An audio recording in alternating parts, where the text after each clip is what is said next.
Hello दोस्तों, welcome to let's crack it. और ये है कुरुक्षेत्र मैगज़ीन सितंबर 2020 की, जिसका टॉपिक था एग्रीकल्चर रिसर्च। पूरी की पूरी मैगज़ीन में रिसर्च के ऊपर बताया गया है कि राइस किस तरीके से रिसर्च होता है, व्हीट किस तरीके से रिसर्च होता है। ठीक है, तो इस मैगज़ीन को हम देखेंगे। टोटल 56 पेजेस हैं। आज हम आधे पेज देखेंगे, फिर किसी दिन वीडियो में बाकी के आधे पेज देखेंगे। ओके, तो ये वीडियो का पार्ट 1 है। देखिए 22 रुपये की मैगज़ीन आती है, आप चाहें मार्केट से परचेज़ कर सकते हैं, लेकिन अगर आपके पास पैसे नहीं हैं तो फिर आप नीचे जाइए, टेलीग्राम लिंक दिया हुआ है। टेलीग्राम डाउनलोड हो तो वहाँ से जाइए, चैनल ज्वाइन कीजिए और आपको पीडीएफ मिल जाएगी। ठीक है, ओके। तो डिस्कशन स्टार्ट करने से पहले दो एक चीज़ें बता दी। देखिए रूरल डेवलपमेंट पर ये मैगज़ीन आती है, एग्रीकल्चर रिसर्च के ऊपर पूरी मैगज़ीन है ये वाली।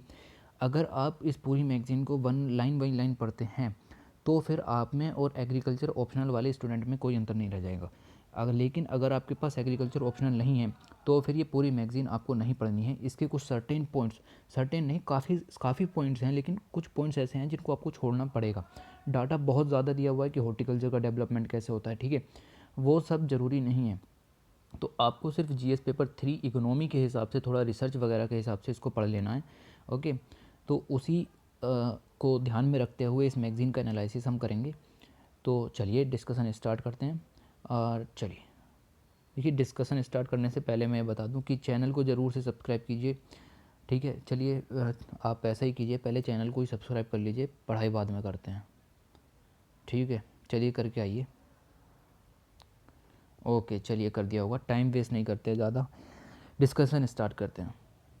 तो एग्रीकल्चर इंफ्रास्ट्रक्चर फंड लॉन्च हुआ 1 लाख करोड़ का। अब मैं इसको यहाँ पर डिस्कस नहीं करने वाला, मैंने इसके ऊपर एक सेपरेट वीडियो पहले ही बना रखी है कि एग्रीकल्चर इंफ्रास्ट्रक्चर फंड है क्या, कैसे काम करता है।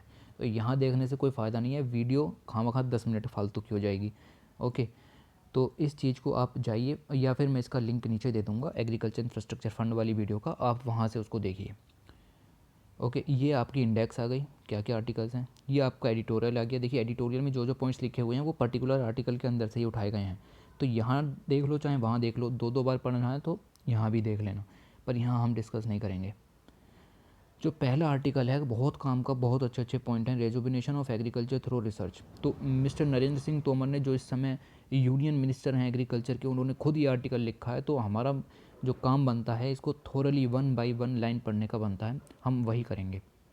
ठीक है, देखिए the NDA government under the leadership of prime minister Modi is making unprecedented. तो प्राइम मिनिस्टर मोदी जी ने एग्रीकल्चर सेक्टर को और फार्मर्स को वेलफेयर के लिए बहुत कुछ किया है। यहाँ पर ये लाइन में बताया है, फोकस खाली प्रोडक्शन पर नहीं था, फार्मर की इनकम को डबल भी करना है 2022 तक, उस पर भी था। फिर एग्रीकल्चर रिलेटेड रिस्क को भी हमने रिड्यूस करने पर फोकस किया। द गवर्नमेंट हैज़ इनिशिएटेड, बहुत सारे पॉलिसी फ्रेमवर्क्स यहाँ पर लॉन्च भी किए गए। जुलाई 2019 में प्राइम मिनिस्टर मोदी जी ने हाई पावर कमेटी बनाई थी, जिसमें ये डिसाइड करना था कि हम इंडियन एग्रीकल्चर को किस तरीके से रिवाइव करें, रिजुबिनेट करें, जिससे कि बहुत ज़्यादा फ़ायदा हो।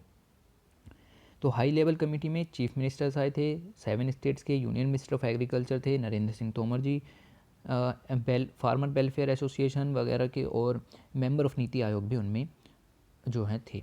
तो गवर्नमेंट ने 2.83 लाख करोड़ रुपीस बजट में दिए in the year 2020-21 for agriculture and allied activities. तो ये इन्होंने यहाँ पर दिया, 1% हिस्सा अपनी जीडीपी का गवर्नमेंट ने खर्च करना चाहा एक्टिविटीज़ एंड एलाइड एक्टिविटीज़ पर, एग्रीकल्चर एक्टिविटीज़ पर, इरिगेशन पर, रूरल डेवलपमेंट पर, which is highest allocation to the date. तो ये सबसे ज़्यादा एलोकेशन इस साल हुआ।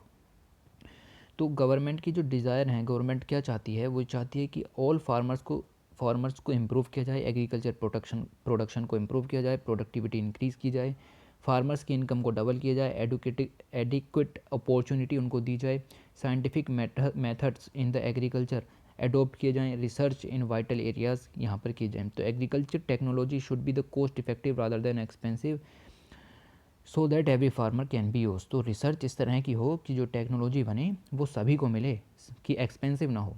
उसके लिए हमने एग्रीकल्चर रिसर्च इंस्टीट्यूट बनाया हजारीबाग झारखंड 2015 में। देखिए क्रोनोलॉजी समझते हुए चलिए आप, ठीक है, कि 2015 में एग्रीकल्चर रिसर्च इंस्टीट्यूट बना था। The honourable prime minister had commented on the future of agriculture sector and said our country had business the first green revolution. तो हमने फर्स्ट ग्रीन रिवोल्यूशन भी किया है, और अब हमारा काम है कि सेकंड ग्रीन रिवोल्यूशन को इंडिया में पेश किया जाए और उसके थ्रू फार्मर्स की जो हालत है उसको सुधारा जाए। तो हमें क्या करना है, बूस्ट करना है agriculture production, main stream maintain करनी है nutritional quality.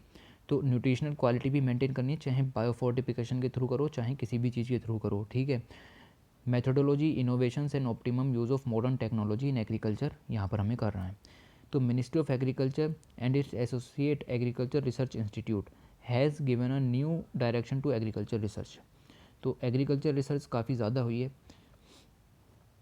It was the outcome of providing latest technology of agriculture. तो ये सब एग्रीकल्चर का ही कमाल है कि 1950 से 51 में आवर कंट्री जो फूड ग्रेन में ग्रोथ है वो 5.6 टाइम्स थी, वो अब जो है 5.6 टाइम्स मोर हो गई है 1950 से 1951 के टाइम से लेकर के। तो अब हमारी जो फूड ग्रेन ग्रोथ है वो 5.6% ज़्यादा है। अब यहाँ पर हॉर्टिकल्चर की भी ग्रोथ दी है कि 10 टाइम्स तक ज़्यादा हो गई है। फिर फिशरीज़ की दी है और बहुत सारी फूड ग्रेन प्रोडक्शन की दी है। देखिए हर चीज़ की यहाँ पर ग्रोथ दी है, आपको पढ़ना है पढ़िए, बाकी ये किसी काम का नहीं था। आपके काम का क्या था, फूड ग्रेन की ग्रोथ कितनी हुई है, 5.6%। Okay. The grain revolution of 1960 ने कम्प्लीटली जो है चेंज कर दिया फूड सिक्योरिटी को। देखिए फूड सिक्योरिटी ये होती है कि एक पर्टिकुलर ईयर में आप कितने समय का भोजन खा पा रहे हैं। जैसे कि अब हम करीब 6 महीने का 1 साल का हिस्सा खा लेते हैं, यानी कि हमारी जो फूड सिक्योरिटी है वो आधे साल की होती चली जा रही है और बहुत ही कम पॉपुलेशन का इस पर बहुत ज़्यादा इम्पैक्ट पड़ता है।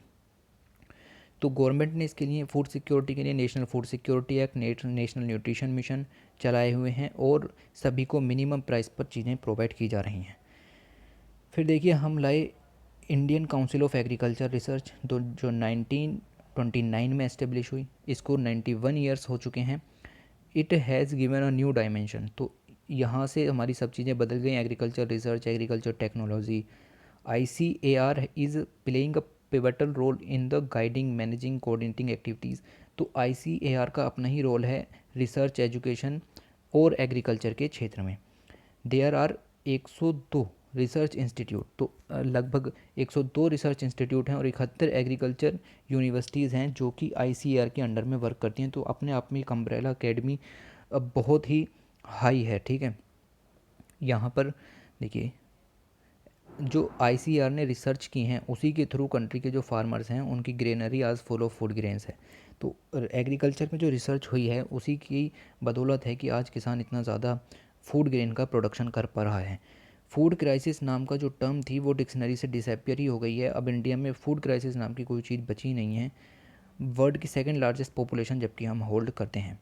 उसके बाद हमने 718 कृषि विज्ञान केंद्र भी खोले हैं, जबकि पहला केंद्र पुदुचेरी में खोला था 1980s में। ओके। तो यहाँ पर जो लिखा हुआ है वो यही है, साइंटिफिक रिसर्च बहुत ज़्यादा ज़रूरी है। Some of the achievement can be described as follow. तो कुछ अचीवमेंट हमने नीचे दिखाई हैं कि हमने क्या क्या किया है। Research related to crop varieties, if we discuss the recent pass, तो 220 क्रॉप वेराइटीज़ जो हैं वो 2019-20 में नई खोजी गई हैं जो कि कमर्शियल हैं। इसके बाद 101 वेराइटीज़ क्लाइमेट फ्रेंडली हैं, 19 मल्टी स्ट्रेड हैं, 96 ग्रेन्स की हैं, 51 ऑयल सीड्स की हैं, 18 कमर्शियल क्रॉप्स की हैं, 18 फूड क्रॉप्स की हैं। तो मैंने बताया आप मत पढ़िए यार इतना डाटा, ठीक है।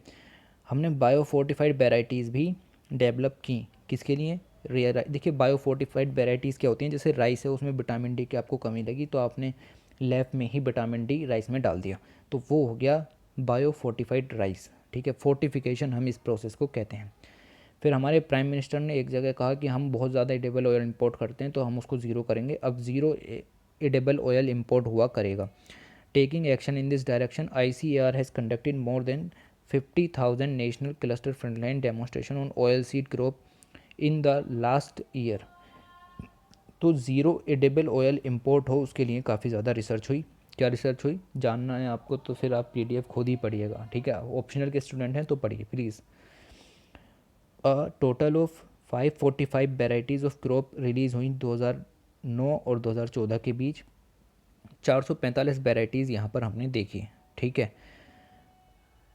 और हॉर्टिकल्चर की कितनी है, 339 यहाँ पर वेराइटीज़ हैं। देखिए पूसा बासमती डेवलप किया। फिर ICAR ने world's longest kernel of paddy, it is the most sought after rice variety in the world. तो सिंपल राइस के बाद ये सबसे ज़्यादा उगाया जाता है पूरे वर्ल्ड में, पूसा बासमती राइस। ठीक है, फिर ये देखिए शुगर केन की ब्रीडिंग को भी इम्प्रूव किया गया, और जो नॉर्दर्न इंडिया है उसके फार्मर्स को प्रॉफिट देने के लिए शुगर केन कल्टीवेशन के क्षेत्र को इम्प्रूव किया गया। Disease resistance variety of tomato जैसे कि अर्का रक्षक एंड अर्का सम्राट डेवलप की गई। तो टोमेटोज़ की वैरायटी को बढ़ाने के लिए इस तरह की चीज़ें यहाँ पर की गई। फिर 53 bio reinforced varieties food grain की बनाई गई। 10 crops like rice wheat prove to be useful allaying malnutrition ख़त्म करने के लिए उन्हें बायो फोर्टिफाइड किया गया। ठीक है, तो पब्लिक डिस्ट्रीब्यूशन सिस्टम के थ्रू हम आज भी जो राइस और वीट है वो डिस्ट्रीब्यूट करते हैं। लाइव स्टॉक पर भी रिसर्च हुई। देखिए ये देखिए कितना ज़्यादा हाईली डाटा दिया हुआ है कि क्या क्या किया जाएगा। 51%, 43%, आपको ज़रूरी नहीं है। एग्रीकल्चर के बाद आपको पता है वाइट रेवोल्यूशन आया, तो उसमें हमने मिल्क प्रोडक्शन को इम्प्रूव करने की बात की थी, और उसी चीज़ को लेकर के यहाँ पर डिस्कस हुआ है। ड्यूरिंग द पीरियड ऑफ 2014 से 19, 14 न्यू एनिमल स्पीसीज़ रजिस्टर हुई हैं और नोटिफाई हुई हैं। तो 40 नई जो एनिमल स्पीसीज़ हैं वो यहाँ पर मिली हैं 2014 से 2019 के बीच में।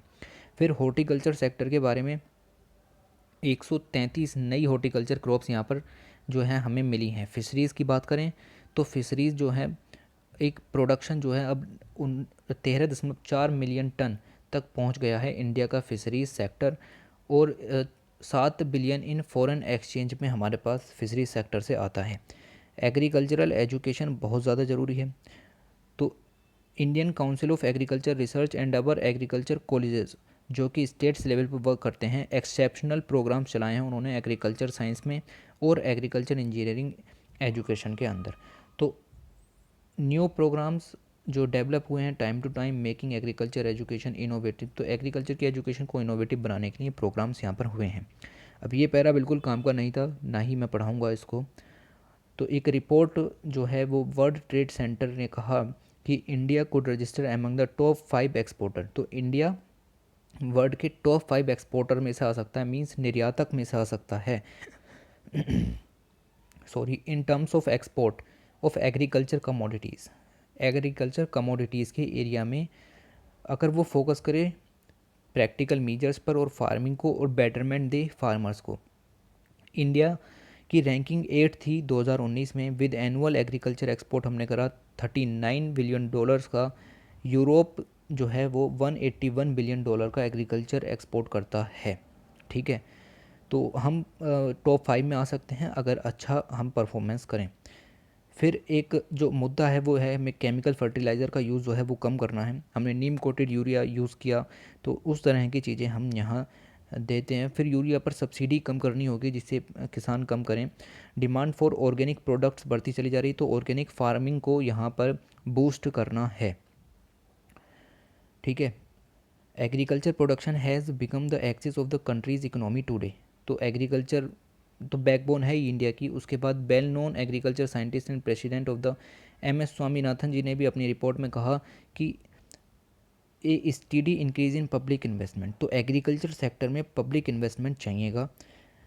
ठीक है, specially for improvement in irrigation चाहिए, ड्रेनेज पैटर्न चाहिए, लैंड डेवलपमेंट, वाटर कंजर्वेशन तो very very important in northern, ground water सूखते चले जा रहे हैं, रिसर्च डेवलपमेंट रोड कनेक्टिविटी के लिए चाहिए, और एग्रीकल्चर इंफ्रास्ट्रक्चर के लिए चाहिए। तो स्वामीनाथन रिपोर्ट में कहा गया improving the implementation of minimum support price का अगर आपने नाम सुना हो, तो यहाँ पर ये कहा गया था कि जैसे किसान ने 100 रुपये अनाज के उगाए और उसमें इनपुट उसके सारे कंसीडर किए गए, बिजली का खर्चा कितना है, वाटर का कितना खर्चा है, तो पता चला कि उसने 100 रुपये में पूरी फसल उगाई है, तो हम उसे 50% ज़्यादा यानी कि 150 रुपये में ख़रीदेंगे। उससे कम में ना तो हम किसी को ख़रीदने देंगे, ना ही किसान को बेचने देंगे। ठीक है, तो कम से कम 150 रुपये 100 रुपये की लागत वाली फसल पर मिलेंगे। इनपुट्स को यहाँ पर कंसीडर करा जाता है कि कौन कौन से इनपुट्स किसान की लागत में लिए जाएं। तो MSP सिस्टम को इम्प्रूव करने की बात हुई थी कि पैडी और व्हीट के अलावा जो अभी लगभग 24 क्रॉप्स इसमें ऐड हैं, तो ऑयल सीड वगैरह बहुत सारे हैं जिनको इसमें ऐड नहीं किया गया है। ठीक है, तो स्वामीनाथन रिपोर्ट ने कहा था कि at least 50% more than the average cost of production से यहाँ मिलनी चाहिए, और उसको इम्प्लीमेंट भी किया। फिर प्राइवेट इन्वेस्टमेंट को जो है देखिए एग्रीकल्चर इंफ्रास्ट्रक्चर फंड पहले ही बना दिया गया 1 लाख करोड़ का, मैंने बताया इसके ऊपर एक सेपरेट वीडियो बन चुकी है और इसमें काफ़ी जगह पर एग्रीकल्चर डेवलप इंफ्रास्ट्रक्चर फंड का यूज़ है। तो पहले आप चाहें तो उस वीडियो को भी देख सकते हैं, उसमें हम प्राइवेट इन्वेस्टमेंट के ऊपर फोकस करेंगे।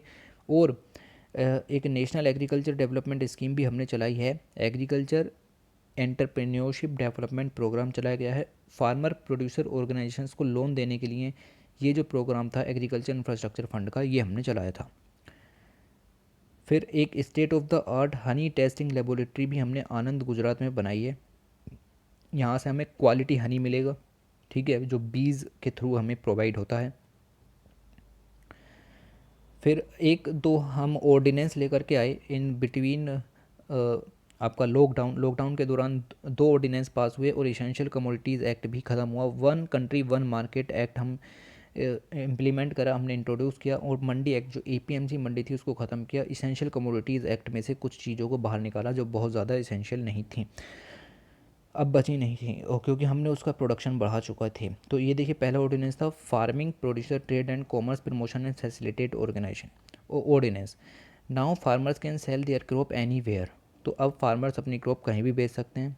It is not aggregated that the country got dependence in 1947 but the farmer has got independence after this. तो पहले क्या था, आपको सिर्फ स्टेट के द्वारा बनाई गई एपीएमसी मंडी में बेचना था, लेकिन अब एपीएमसी मंडी की जो मोनोपोली है वो ख़त्म कर दी गई।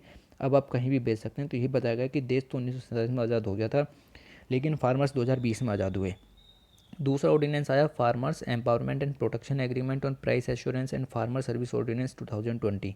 ये एक लैंडमार्क डिसीजन था गवर्नमेंट ऑफ इंडिया का इन एग्रीकल्चर सेक्टर। इसका मेन ऑब्जेक्टिव था कि जो एग्रीकल्चर एग्रीमेंट होते हैं स्पॉन्सर्स और फार्मर्स के भी, जैसे चिप्स की कंपनी है तो जो लेज़ वाले हैं उनका एग्रीमेंट होगा फार्मर के साथ कि भाई आप जो पोटैटो है वो सिर्फ हम ही सेल करोगे। तो उस एग्रीमेंट को जो है वो एग्रीमेंट सस्टेन करे, वो लीगल ऑर्डर एकदम वैलिड रहे, उसके लिए ये ऑर्डिनेंस लाया गया that farmers get fair and. तो कोई भी जो बड़ा स्पॉन्सर है वो फार्मर्स के साथ कुछ ऐसा एग्रीमेंट साइन ना कर ले जिससे उसे फेयर एंड रिम्यूनरेटरी प्राइस ना मिले। तो इसके लिए ये सिस्टम लाया गया। फिर इलेक्ट्रॉनिक ट्रेड ई नाम पोर्टल के थ्रू किसान अपनी फसल को बेच सकते हैं और इन सब डिफ़िकल्टीज़ को ख़त्म किया गया, ठीक है। फिज़िकल डिस्टेंसिंग का ध्यान रखते हुए, लोग इतनी दूर तक जाते हैं उनके ट्रैवल का खर्चा ही काफ़ी ज़्यादा आता है। फिर हमने एमएसपी ऑफ खरीफ क्रॉप्स, तो खरीफ क्रॉप का जो एमएसपी है उसको भी इम्प्रूव किया as per the expectations. These price are fixed by adding 50%। तो जैसा मैंने आपको बताया कि 100 रुपये का गेहूँ होगा तो आपने उसको 150 रुपये कम से कम देने ही देने हैं, ओके। फिर प्राइम मिनिस्टर ने अनाउंस किया setting up of 10 farmer producer organisations. क्या होती हैं, 10-15 फार्मर्स एक जगह इकट्ठा आ गए, उनके बीच में एग्रीमेंट हो गया, उन्होंने एक ऑर्गेनाइजेशन बना ली। इससे फ़ायदा क्या होता है, इससे फ़ायदा ये होता है कि लोन लेने में आसानी होती है और सारे काम टाइम पर होते हैं। It would also facilitate increase in production and productivity. मैंने कहा लोन लेने में आसानी होती है, जब सब चीज़ों में आसानी होगी तो प्रोडक्शन और प्रोडक्टिविटी बढ़ेगा, ठीक है, ओके। देखिए ये यहाँ पर कुछ नहीं बोल बच्चन वाली बातें जो पीएम मोदी जी ने कही कि एग्रोनॉमी एग्रो इंजीनियर, और ये कंक्लूज़न के तौर पर यहाँ पर इन्होंने लिखा है कि हमारे प्राइम मिनिस्टर मोदी जी जो हैं उनका चैलेंज है कि कोविड-19 से भी निपटना और इसको एक अपॉर्चुनिटी में कन्वर्ट करना है। और हमने ब्लेज़ों को अपलिफ्टमेंट किया है, पुअर्स फार्मर्स माइग्रेंट्स को मनरेगा के तहत काम दिया, ठीक है। हम एग्रोनॉमी पे फोकस करेंगे, एग्रो इंजीनियरिंग फोकस करेंगे, एग्रोकल्चर पे फोकस करेंगे, ठीक है। तो यही सब बातें हुई। No doubt even the highly educated youth of our country will then take pride in adopting. तो यूथ को भी यहाँ पर इन्वॉल्व करेंगे, ठीक है। तो बहुत मतलब सारी अच्छी अच्छी बातें इन्होंने जो यूनियन मिनिस्टर थे यहाँ पर लिख दी। और ये मैगज़ीन एक बार फिर बता दूँ प्रो गवर्नमेंट मैगज़ीन होती है, ठीक है। तो प्रो गवर्नमेंट मैगज़ीन में आपको कोई भी नेगेटिव बात नहीं मिलेगी, इसीलिए आप भी इसको इसी पर्सपेक्टिव से पढ़ें। Prioritising agriculture and research needs. तो इस आर्टिकल को डिस्कस करते हैं एग्रीकल्चर सेक्टर में। फिर से रिसर्च की बात इसी आर्टिकल में की गई है, पर मोटा मोटा देखेंगे पॉइंट्स को। तो ये देखिए इंडियन एग्रीकल्चर सपोर्ट करती है, बहुत सारे लिवलीहुड को जनरेट करती है, पर कुछ इश्यूज़ हैं जिनको एड्रेस करना बहुत ज़्यादा ज़रूरी है। The research system plays a key role in the generating knowledge. तो रिसर्च बहुत ज़्यादा ज़रूरी है नॉलेज जनरेट करने के लिए फार्मर्स के बीच में। फिर मॉडर्न फार्मिंग भी बहुत ज़्यादा ज़रूरी है, और एक रोबस्ट रिसर्च सिस्टम जनरेट करना ज़रूरी है, एक्वायर यूटिलाइज दिस में disseminate knowledge and solve the problems. तो ओवरऑल देखो ये इंट्रोडक्शन था, ठीक है। आप चाहो तो पहले वाले जो आर्टिकल हमने पढ़ा उसका इंट्रोडक्शन यूज़ कर सकते हो, वो बहुत अच्छा इंट्रोडक्शन था।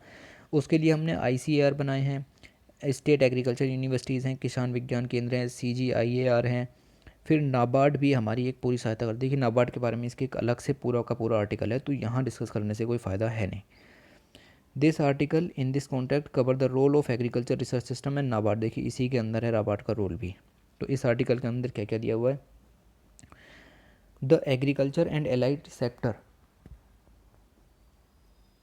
Carries immense importance for the Indian economy. तो एग्रीकल्चर एंड एलाइड सेक्टर का बहुत ज़्यादा इम्पोर्टेंट, देखिए एग्रीकल्चर सेक्टर आपको पता है कि आप खेत में सामान उगाते हैं, एलाइड सेक्टर वो होता है जो डायरेक्टली डिपेंड नहीं होता लेकिन इनडायरेक्टली डिपेंड होता है। जैसे पिसीकल्चर होता है, आप मछली पालन करते हो तो आप एग्रीकल्चर के साथ ही उसको एलाइड सेक्टर में जोड़ करके चलते हो, या मिल्क का प्रोडक्शन करते हो तो वो आपका पशुपालन से जुड़ा हुआ है, और पशु को एग्रीकल्चर चाहिए, उसको जो खाना पीना है वो भी एग्रीकल्चर से ही मिलता है। तो 1/6 नेशनल इनकम में कंट्रीब्यूशन है एग्रीकल्चर का, ठीक है। तो ध्यान रखिएगा 1/6 कंट्रीब्यूशन है नेशनल इनकम में, और लगभग 50% लोग इसमें एम्प्लॉयड हैं। अपनी वर्क फोर्स जो है लगभग आधी वर्क फोर्स अब भी एग्रीकल्चर के अंदर ही लगी हुई है। Okay, the performance of agriculture sector greatly improve social economic outcomes as well. तो एग्रीकल्चर सोशो इकोनॉमिक आउटकम्स को भी ग्रेटली इन्फ्लुएंस करता है। जैसे वर्ल्ड डेवलपमेंट रिपोर्ट ने दिखाया, जो वर्ल्ड बैंक द्वारा रिलीज होती है, उन्होंने कहा कि growth in agriculture is on average at least twice as effective as reducing poverty. तो किसी और सेक्टर में जितना ज़्यादा इम्प्रूव होता है उससे अगर ज़्यादा इम्प्रूव एग्रीकल्चर में हो तो उससे पॉवर्टी ख़त्म की जा सकती है। मीन्स एग्रीकल्चर में ज़्यादा से ज़्यादा ग्रोथ देखने को मिलेगी, तभी पॉवर्टी रिड्यूस होगी compared to growth emerging outside agriculture, जबकि मैन्युफैक्चरिंग सेक्टर या सर्विस सेक्टर से ज़्यादा। तो रिड्यूसिंग पॉवर्टी करनी है तो वर्ल्ड बैंक के हिसाब से एग्रीकल्चर कीजिए, ना कि मैन्युफैक्चरिंग या service sector. Agriculture growth reduce poverty directly, तो पॉवर्टी को डायरेक्टली ख़त्म करती है एग्रीकल्चर सेक्टर। अब ये आप डाटा देखिए कितना ज़्यादा हाईली लिख GVA का डाटा, और ये डाटा ऑप्शनल के स्टूडेंट हैं तो ज़रूर पढ़िए, उसमें कोई रोका टोकी नहीं है। आप PDF नीचे से डाउनलोड कर सकते हैं, टेलीग्राम लिंक नीचे है। स्मॉल एंड तो कुछ चैलेंजेस जो हैं वो ये हैं कि स्मॉल एंड फ्लैगमेंटेड लैंड होनी, देखिए जितनी स्मॉल लैंड होगी उतना ही कम उस पर फसल उगेगी, तो लैंड का जो फ्रेगमेंटेशन है उसको रोकना है। High dependence on rainfed farming, degradation of natural resources को कम करना है due to the practice such as the imbalance use of inputs. तो इनपुट्स का यूज़ ज़्यादा तभी होता है जब गवर्नमेंट सब्सिडी देती है, और गवर्नमेंट ये बात कह रही है कि हमें इसको कम करना है, ठीक है। और नॉर्थ ईस्ट में वो स्लैश एंड बर्निंग भी आपकी बहुत ज़्यादा प्रिविलेंट है, उसको भी कम करेंगे। लो स्केल ऑफ मैकेनाइजेशन, तो मशीनों का कम से कम प्रयोग हो। ज़ीरो टिलेज, ठीक है, वर्ड बहुत ही अच्छा है, ज़ीरो टिलेज का यहाँ पर यूज़ करेंगे। लो इनपुट प्रोडक्टिविटी ऑफ क्रॉप्स, तो कम से कम इनपुट में ज़्यादा से ज़्यादा प्रोडक्टिविटी हो, इस चीज़ का भी पूरा ध्यान रखा जाएगा। तो यहाँ पर फिर से वही इंट्रोडक्शन वाली बात लिखी हुई है, the agriculture sector continues to be promising and cushioning the economy. तो पूरा सपोर्ट एग्रीकल्चर का रहता है इकोनॉमी की तरफ। रोल ऑफ एग्रीकल्चर रिसर्च, ये इंपॉर्टेंट है। तो one of the most notable achievement of the Indian agriculture over the fast decade has been food grain output बहुत ज़्यादा बढ़ा है। देखिए हम जितना उत्पादन करते थे वो बढ़ा है, 51 मिलियन टन 1950-51 में था, वो हमने बढ़ा करके 295 मिलियन टन कर दिया। 6 गुना 6 टाइम हमने ये उत्पादन जो है फूड ग्रेन्स का बढ़ाया है। बात समझ रहे हैं ना आप, देखिए क्लियर चीज़ें लिखी हुई हैं। ओके, उसके साथ साथ हमने प्रोडक्शन ऑफ हॉर्टिकल्चर को भी 300 मिलियन टन से आगे ले गए हैं। ग्रीन रेवोल्यूशन ने सच में ही पूरी जो एग्रीकल्चर प्रोडक्शन की फैसिलिटी है उसको चेंज कर दिया। फूड शॉर्टेज जो है वो ख़त्म ही हो चुकी है, फूड डिस्ट्रेस नाम का वर्ड ख़त्म हो चुका है। थ्रू द प्रोविज़न ऑफ, देखिए किस वजह से हुआ, हाई यील्ड वैरायटी की हमने क्रॉप्स यूज़ की, मैक्सिको कनाडा से मंगाए सीड्स, उनको यूज़ किया ग्रीन रेवोल्यूशन के अंदर। इम्प्रूव्ड इरिगेशन फैसिलिटीज़ यहाँ पर दी गई। फर्टिलाइज़र्स यहाँ पर दिया, देखिए इतना ज़्यादा फर्टिलाइज़र दिया कि फसल तो इम्प्रूव होती है लेकिन लैंड तो ख़त्म हो जाती है ना। डेवलपमेंट ऑफ इंफ्रास्ट्रक्चर किया गया, कोल्ड चैन वगैरह यहाँ पर बनाए गए, स्टोरेज फैसिलिटीज़ प्रोवाइड की गई। इरिगेशन एंड इनपुट सप्लाई दी गई। वाटर पर आपको पता है कि यूनिट्स का खर्चा भी कम दिया जाता है मीटर चलाने पर। सपोर्टिव प्राइस और वो MSP की यहाँ पर बात हुई कि सपोर्टिव प्राइस, और फिर ग्रीन रेवोल्यूशन ने इस पर क्रूशियल रोल निभाया। Okay, it has also enable us to achieve lower food prices for its vast population. तो पॉपुलेशन को भी जो गेहूँ या वो चावल वगैरह हैं वो भी एक उचित दाम पर यहाँ प्रोवाइड होते हैं। न्यूट्रिशनल आउटकम्स अच्छे हुए हैं, रूरल एम्प्लॉयमेंट बढ़ा है, एग्रीकल्चर एक्सपोर्ट्स बढ़े हैं। देखिए मैंने बताया प्रो गवर्नमेंट है, अच्छी अच्छी चीज़ें बढ़ेंगी, निगेटिव चीज़ें घटेंगी। Okay, enhance level of food exchange और एफडीआई बढ़ा है, जितनी भी चीज़ें हैं वो सब बढ़ी हैं अच्छी अच्छी। ठीक है, तो आपको भी यही लिखना है कि अच्छी अच्छी चीज़ें बढ़ी हैं। देखिए एक अभी बुक रिलीज़ हुई entitle supporting Indian farmer for smart ways shows that every rupee spend on agriculture research and development yield better return. तो अभी ये थोड़ा इंपॉर्टेंट है, आप इस बुक के साथ साथ इस लाइन को भी लिखेंगे तो ज़्यादा फ़ायदे में रहेंगे। जो बुक रिलीज हुई उसने कहा कि एक एक रुपया जो एग्रीकल्चर और डेवलपमेंट रिसर्च पे खर्च किया जाता है वो बेटर रिटर्न्स देता है। अब ये ज़रूरी नहीं है कि क्या क्या है क्या क्या नहीं है। ठीक है, इतनी लाइन आपके इंट्रोडक्शन के नीचे लिखने के लिए काफ़ी होती है। The focus of research policy should remain on improving efficiency of public research system.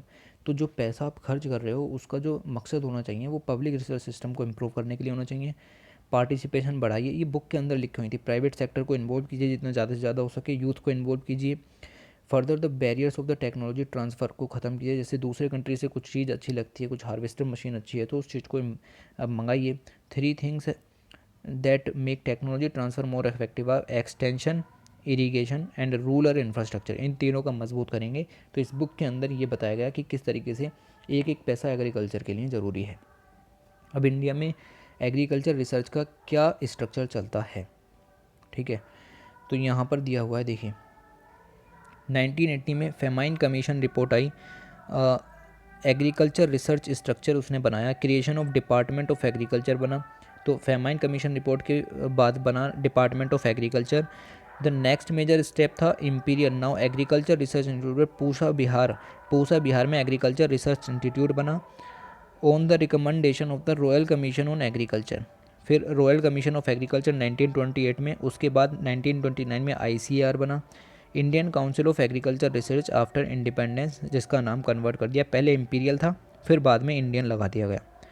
India presently has one of the largest agriculture research system in the world. तो हमारा सिस्टम रिसर्च का बहुत ही बड़ा है, सबसे ज़्यादा एग्रीकल्चर रिसर्च इंडिया में ही होती है। मैंने बताया प्रो गवर्नमेंट है, सबसे ज़्यादा रिसर्च इंडिया में ही होगी। With a large number of scientific personnel engagement in research and education related to agriculture and allied areas. तो सबसे ज़्यादा साइंटिफिक रिसर्च हमारे ही देश में हुई है। आईसीएआर नेशनल लेवल पर और एग्रीकल्चर यूनिवर्सिटीज़ स्टेट लेवल पर बहुत अच्छा काम कर रही हैं। उसके बाद जनरल यूनिवर्सिटीज़ भी अच्छा हैं। हमारे पास साइंटिफिक ऑर्गेनाइजेशंस हैं, वेरियस गवर्नमेंट डिपार्टमेंट पार्टिसिपेट करते हैं, एक दूसरे की हेल्प करते हैं। उसके बाद पहला हमने किसान विकास केंद्र, देखिए 70 एग्रीकल्चर यूनिवर्सिटीज़ हमारे जो टोटल स्टेट्स में हैं वो हैं। उसके बाद हमने फर्स्ट किसान विकास केंद्र बनाया 1974 में, ठीक है, पुडुचेरी में बनाया था। और उसके बाद आज हमारे पास 700 कृषि विकास केंद्र हैं। ये बहुत ही अच्छी बात है। इस चीज़ को हमें एक ऐसे आप याद भी कर लीजिए। देखिए कृषि विकास केंद्र एक अच्छा मुद्दा है, इस पर सेपरेट क्वेश्चन भी आ सकता है। फिर एग्रीकल्चर टेक्नोलॉजी मैनेजमेंट एजेंसी बनाई गई और उसके बाद डिपार्टमेंट्स का इन्वॉल्वमेंट, रिसर्च ऑर्गेनाइजेशंस का और एनजीओ की सहायता से हमने होलिस्टिक डेवलपमेंट किया एग्रीकल्चर रिसर्च का। फ्यूचर देख लेते हैं कि हमें और क्या क्या करना है। देखिए it is important to incorporate the following in agriculture research. तो अभी हमें कुछ और भी काम करने हैं फ्यूचर में, वो क्या क्या है। हमें स्पेंडिंग को बढ़ाना है। एग्रीकल्चर रिसर्च पर हमारी स्पेंडिंग अच्छी नहीं है। अभी 2 दिन पहले द हिंदू में आर्टिकल आया कि जो 5 रिसर्च इंस्टीट्यूट हैं, आईसीएआर्स हैं, उनको 5 साल से कोई फंडिंग मिली ही नहीं है। ठीक है, तो बहुत ही ग्रेव जो इशू है वो ये यहाँ पर है। तो फंडिंग नहीं मिल रही है, इंक्रीज़ द स्पेंडिंग, खर्च करना पड़ेगा एग्रीकल्चर रिसर्च की तरफ। Compare to India the expenditure in other countries is much higher. देखिए ब्राज़ील 1.8% ऑफ जीडीपी यूज़ करता है, चाइना भी 0.5 करता है, कम करता है पर जितना भी करता है सही है। इन 2008 the same ratio was nearly 0.54% of developing countries. अब ये ज़्यादा डाटा हो जाएगा थोड़ा सा, ठीक है, इतना ही याद रखो कि ब्राज़ील भी कर्ज ज़्यादा करता है, चाइना भी ज़्यादा करता है, तो हमें भी बढ़ाना है। हमारा क्या है 0.4% ऑफ जीडीपी हम रिसर्च पर खर्च करते हैं। अब ये देखिए focus on crop and non crop sector. देखिए क्रॉप पर फोकस होता है एग्रीकल्चर और नॉन क्रॉप का मतलब होता है एलाइड एक्टिविटीज़ जैसे फिशरीज़, आपका मुर्गी पालन उसमें आ जाता है, आपका दुग्ध उत्पादन उसके अंदर आ जाता है, ठीक है। आपने एक इंटीग्रेटेड फार्मिंग सिस्टम उसके अंदर आ जाता है। तो non crop sector to need to emphasis it is expected to be the pillar of future growth. तो ये आगे जो है एग्रीकल्चर की ग्रोथ में बहुत हेल्पफुल रहेगा। फिर हमें स्मॉल होल्डर्स एंड वुमेन्स को पूरा सपोर्ट देना है, ठीक है। देखिए 86% ऑफ टोटल फार्मर्स हैविंग जो है 47.3% ऑफ लैंड होल्डिंग। तो 86 फार्मर्स के पास केवल 47% है। तो बहुत जो है 14% ऐसे हैं फार्मर जिनके पास 50% से ज़्यादा लैंड है। तो लैग फ्रेगमेंटेशन को भी हमें जो है रोकना है। तो ये डाटा थोड़ा सा आपके लिए देखिए ज़्यादा हो जाएगा, इतना ज़्यादा डाटा नहीं पढ़ना है। और जो फार्मर प्रोड्यूसर ऑर्गेनाइजेशंस हैं उनको भी बढ़ाना है, क्योंकि उससे जो है मैंने बताया लोन लेने में आसानी होती है और प्रोडक्शन बढ़ता है। ओके, अब स्वामीनाथन रिपोर्ट में भी बताया गया था कि प्राइवेट सेक्टर को इंक्लूड कीजिए फॉर रिसर्च एक्सटेंशन। तो प्राइवेट सेक्टर का जो है बहुत ही देखिए हार्ड होता है प्राइवेट सेक्टर को ऐसी चीज़ों में इंक्लूड करना, लेकिन अगर आप कोशिश करें कुछ फंड वगैरह दें तो प्राइवेट सेक्टर भी यहाँ पर इंक्लूड हो सकता है। There is need to provide the appropriate ecosystem to agripreneurs. देखिए एंटरप्रेन्योर्स होते हैं, उसी तरीके से एग्रीप्रेन्योर्स की यहाँ पर बात की गई है। अब नाबार्ड का रोल देख लेते हैं कि क्या है।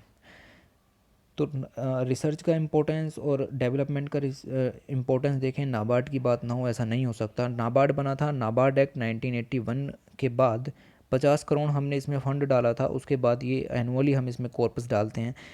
इसका जो एम है वो है acquiring new insights into the problem of agriculture. तो एग्रीकल्चर क्षेत्र में जो प्रॉब्लम्स आ रही हैं, जो नई नई प्रॉब्लम्स आ रही हैं रूरल डेवलपमेंट में, उन सबको उजागर करें, उनको लाए बाहर, उन पर डीप स्टडी की जाए, उन पर रिसर्च की जाए, इनोवेटिव अप्रोच वहाँ पर लाई जाए और टेक्निकल एंड इकोनॉमिक स्टडीज़ वहाँ पर इन्वॉल्व की जाएँ। Research and development fund is leveraged for formulating policies on the matter of importance to agricultural operations and rural development. अब ये कुछ ज़्यादा हो जाएगा अगर आप इससे ज़्यादा पढ़ेंगे तो।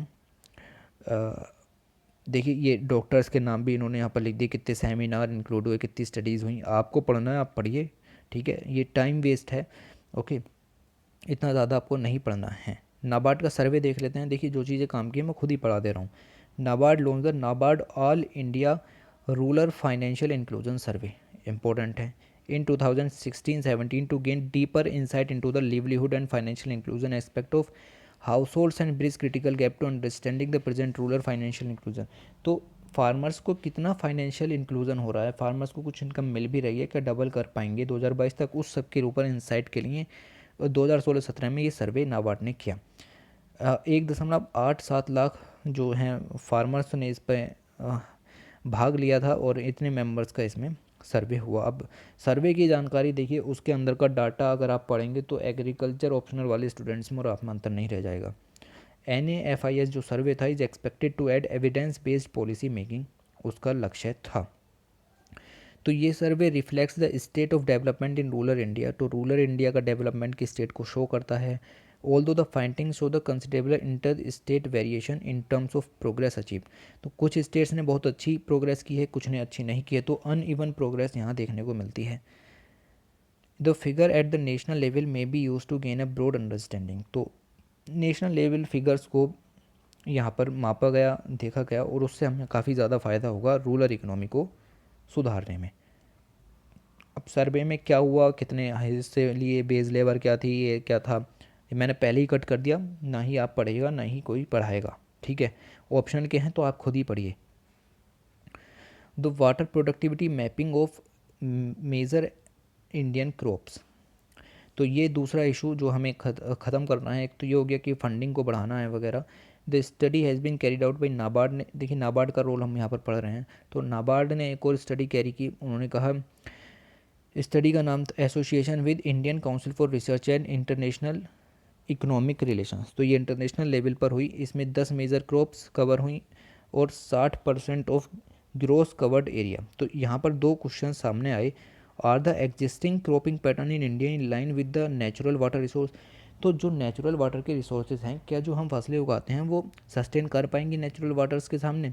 मीन्स जैसे पंजाब में ग्राउंड वाटर सूखते चले जा रहे हैं, तो पंजाब का जो क्रॉपिंग पैटर्न है वो सही नहीं है, ठीक है, उसको चेंज करने की ज़रूरत है। Are the cropping pattern sustainable for the water use perspective.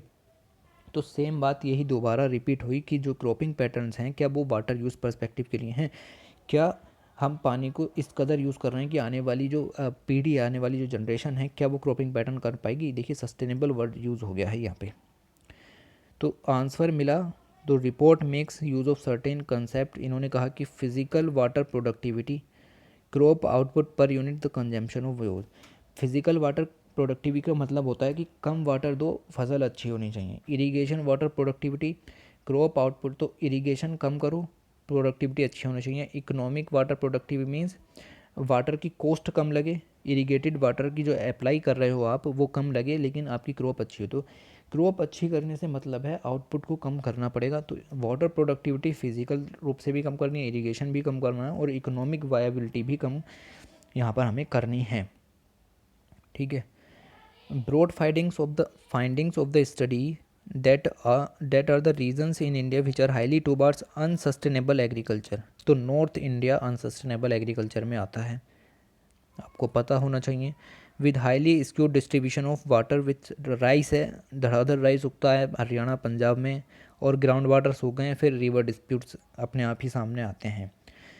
This means these are the evidence of significant malignant in the cropping patterns. तो क्रॉपिंग पैटर्न्स इंप्रूव करने की ज़रूरत है। बिल्कुल क्रॉपिंग पैटर्न्स अच्छे नहीं है, मीन्स आप केवल राइस उगाए जा रहे हैं अवेलेबल वाटर रिसोर्सेज के हिसाब से। There is clearly visible in the case of sugar cane, या sugar cane is very important in northern India and rice. तो शुगर केन और राइस जो हैं इनका क्रॉपिंग पैटर्न अच्छा नहीं है। इनकी जो लैंड प्रोडक्टिविटी है और इरिगेशन वाटर प्रोडक्टिविटी है उनके बीच का रिलेशन ख़त्म है। लैंड की प्रोडक्टिविटी जैसी है वैसी है, लेकिन इरिगेशन वाटर का प्रोडक्टिविटी भी ख़त्म होती चली जा रही है। तो ये सब यहाँ पर बात हुई। फिर रिसर्च एंड डेवलपमेंट में भी नाबार्ड का काफ़ी ज़्यादा हाथ रहता है। तो इसकी सॉफ्ट कॉपी आप देखिए, इन्होंने खुद भी यहाँ लिख दिया कि नाबार्ड ने जो भी इस पर रिसर्च वगैरह की उसकी सॉफ्ट कॉपी नाबार्ड वेबसाइट पर है। तो हम इसको भी क्यों पढ़ें यार, रिसर्च एंड डेवलपमेंट की खुद की कॉपी इन्होंने वहाँ पर दी है। तो आप खुद ही समझिए कि इतना ज़्यादा इंपॉर्टेंट चीज़ें नहीं चलती हैं। रिसर्च एंड डेवलपमेंट तो करेगा ही। अब वे फॉरवर्ड में क्या है, हमें और क्या करना है, हमें एनहेंस करना है एग्रीकल्चर ग्रोथ को, यानी कि ग्रोथ बढ़ानी है, रिड्यूस करनी है poverty, making self reliant, food grain में सेल्फ सफिशिएंट बनना है, फूड डिस्ट्रेस को कम करना है, स्पेंडिंग बढ़ानी है जैसा कि अभी बात की गई, सिर्फ 0.4% खर्च कर रहे हैं हम जीडीपी का। क्रॉप रेसिस्टेंस बढ़ानी है कि ड्रॉट आ जाए, सूखा आ जाए, बाढ़ आ जाए, कुछ भी आ जाए तो क्रॉप खड़ी रहनी चाहिए। ओके। इम्प्रूव करनी है न्यूट्रिशनल क्वालिटी। तो न्यूट्रिशन क्वालिटी चाहे बायो फोर्टिफिकेशन के थ्रू करो या इन फील्ड करो या एक्स फील्ड करो, आपसे उस चीज़ से मतलब नहीं है। ठीक है। बायो फोर्टिफिकेशन मीन्स आपको न्यूट्रिशनल क्वालिटी इंप्रूव करनी है। फिर बायोटेक्नोलॉजी मेथड्स यूज़ करने हैं, जीरो टिलेज मशीनरी का कम से कम यूज़ करना है। Okay okay. देखिए स्मार्ट एग्रीकल्चर और प्रिसाइज एग्रीकल्चर का यहाँ पर यूज़ करना है। देखिए किसानों को जो है सॉइल हेल्थ कार्ड भी बांटे गए, तो वो स्मार्ट एग्रीकल्चर के अंदर आते हैं। Technology revolution, big data analytics का यूज़ करना है, आज मौसम कैसा है, कितना पानी लगना चाहिए, वो सब यहाँ पता चल जाएगा। इंटरनेट ऑफ थिंग्स, ब्लॉकचेन, देखिए बहुत ही ज़्यादा बड़ी बड़ी बात कर दी। अभी आप रूरल क्षेत्र में जा कर के देखिए, किसान आज भी बैलों से ही काम चलाते हैं। ठीक है। तो ये बहुत ज़्यादा बड़ी बड़ी बातें यहाँ पर की गई हैं, पर जो भी है हमें हमारा काम है पढ़ने का और हमारा, ठीक है, और पढ़ने पढ़ाने का काम ये सब हमारा। NABARD will look forward to with partners, तो नाबार्ड और भी ज़्यादा आगे कुछ करेगा अपने इंटरनेशनल पार्टनर्स के साथ मिल करके। तो ये नाबार्ड का रोल हमने इस जो है आर्टिकल में समझ लिया। अब चलते हैं फूड सिक्योरिटी एंड इनकम की तरफ। एग्रीकल्चर रिसर्च जो फूड सिक्योरिटी और इनकम के क्षेत्र में हुई उन पर थोड़ा सा चर्चा करते हैं। ठीक है। देखिए शुरू से ही जो प्राइमेटिव टाइम्स है, पैलियोलिथिक पीरियड है, एग्रीकल्चर का अपना ही रोल रहा है। आपको पता है कि प्राइमेटिव जो ह्यूमन था वो एग्रीकल्चर पर ही डिपेंडेंट था और धीरे धीरे उसने इस तरीके से सर्विस और मैन्युफैक्चरिंग सेक्टर की तरफ कदम रखे। अब क्या होने लगा है, पॉपुलेशन इंक्रीज़ हो रही है, डाइवर्सिफाइंग डाइटरी डिमांड्स बढ़ती चली जा रही हैं। पॉपुलेशन बढ़ेगी तो डिमांड बढ़ेगी और नेचुरल रिसोर्सेज पर उसका जो बर्डन है वो भी बढ़ता जाएगा। Demand for food grain and other related communities increasing steadily. तो रॉ मटेरियल की डिमांड भी अपने आप में बढ़ती चली जा रही है। ठीक है। ओके। अब जो नेचुरल रिसोर्सेज हैं वो तो फाइनाइट ही हैं। ठीक है। अब वो इनफाइनाइट तो है नहीं कि लैंड है, वाटर है, आप धड़ाधड़ यूज़ करे जाओगे और आता चला जाएगा। Are not available beyond a point, तो ये पॉइंट से ज़्यादा इंपॉर्टेंट नहीं है। उसके लिए ज़रूरत पड़ती है फूड सिक्योरिटी की। फूड सिक्योरिटी का मतलब ये है कि आप आने वाली जनरेशन के लिए भी कुछ छोड़िए, ठीक है। ऐसा नहीं है कि आप सारे नेचुरल रिसोर्सेज अपने ही लिए यूज़ कर दें, तो उसको फूड सिक्योरिटी नहीं कहते, उसको फूड इनसिक्योरिटी कहते हैं। आपको साल में सिर्फ 8 महीने खाना मिले, बाकी के 4 महीने खाना ना मिले, वो फूड सिक्योरिटी के जो मंथ्स हैं वो मंथ्स में गिने जाते हैं, और वो मंथ्स धीरे धीरे कम होते चले जा रहे हैं, ठीक है। हम 1 साल का खाना 8 ही महीने में निपटा दे रहे हैं, इसको फूड इनसिक्योरिटी कहते हैं, जबकि 1 साल का खाना पूरे 1 महीने में निपटना चाहिए। फूड सिक्योरिटी की तरफ कदम तब बढ़ेगा जब ये मंथ्स जो हैं 12 महीने की तरफ को बढ़ते चले जाएँ। हम 1 साल का खाना 1 ही साल में खाएं, जो पॉपुलेशन बढ़ती जा रही है, मंथ्स तो बढ़ते जा रहे हैं, अब हम 6 महीने में पूरे 1 साल का खाना जो हमें खाना चाहिए था वो ख़त्म कर देंगे। तो ये होती है food security. Pre independence agriculture research को देखते हैं कि इंडिपेंडेंस से पहले क्या क्या हुआ। तो लॉर्ड मेयो 1869 में इन्होंने बनाया department of agriculture government of India के अंदर, जो कि आज मिनिस्ट्री ऑफ एग्रीकल्चर के नाम से जाना जाता है। फिर इंपीरियल वायरोलॉजिकल लेबोरेटरी खोली गई पुणे में। और देखिए फिर लॉर्ड कर्जन जी आए, इन्होंने मुक्तेश्वर 1905 में इंपीरियल एग्रीकल्चर रिसर्च इंस्टीट्यूट खोला। फिर 1926 में imperial council of agriculture research, देखिए आप सिर्फ क्रोनोलॉजी समझिए, ठीक है। ICAR है रजिस्टर्ड। फिर Indian council of agriculture research, जो कि अभी हमने बताया 1929 में सोसाइटीज़ एक्ट के थ्रू बना। उसके बाद प्राइमरी वर्क एज एडवाइजरी, फिर हमने फोकस जो दिया रिसर्च पर वो दिया cotton, lac, jute, sugar cane, coconut, tobacco, oil seed, areca nut species, cashew nut, इन सब चीज़ों पर फोकस दिया। फिर पोस्ट इंडिपेंडेंस के बाद क्या हुआ, रेनफेड एग्रीकल्चर डोमिनेट हुई the independence India. To intensify the research हमने बनाया regional research on cotton, oil seed and millet 1954। तो 1954 में cotton, oil seed and millets को इम्प्रूव करने के लिए बनाया गया। फिर 1957 में all India coordinate research project बना, वो मेज के लिए था खाली, ठीक है। तो याद रखिएगा all India coordinate research project मेज़ के लिए था, यानी मक्का के लिए था। फिर the AICRP project model successful, ये सक्सेसफुल रहा। फिर इसके और हमने जो फसलों पर यूज़ किया, ये देखिए मेज़ के लिए बनाया था, फिर हमने और फसलों पर यूज़ किया, लाइव स्टॉक पर यूज़ किया, होम साइंस पर यूज़ किया। These projects are combining centre state effort, यहाँ पर डिमांड हुई, और प्रोजेक्ट्स जो सफल हुए वो सेंटर और स्टेट के कंबाइंड इफ़र्ट से लॉन्च हुए। Traditionally long duration tall rice varieties were being grown in India prior to 50s।